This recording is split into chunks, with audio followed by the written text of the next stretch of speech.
We are going on with our series on complex numbers, and in this video we'll focus on an example with real and complex solutions. So let us say we have 8x squared minus 12x plus 5, and we want to solve or find the values of x.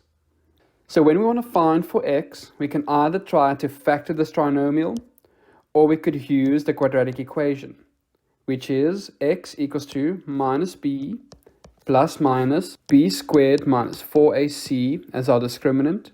So we take the square root of that over 2a.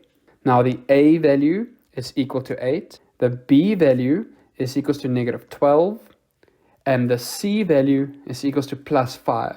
So when I substitute, I have x equals to negative 12 plus minus negative 12 squared, which is 144, minus 4 times 8 plus 5. And we take the square root of that over 2 times a, which is 8. Now by simplify, I have x is equals to plus 12 plus or minus the square root of negative 16 over 16.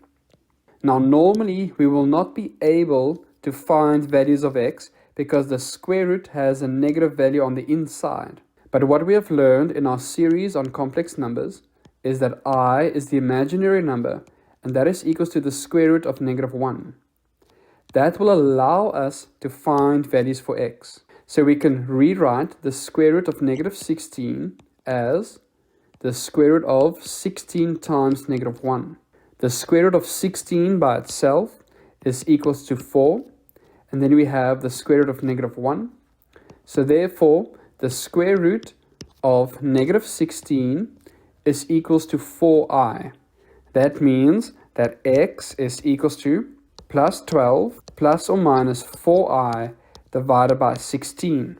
And when I split my fraction up, I have x equals to 12 over 16 plus or minus 4 over 16i. I can simplify those fractions, so that will be 3 over 4 plus or minus a quarter I. So I have two possible values for x, and I leave my final answer by splitting the complex number into its real part and into its imaginary part.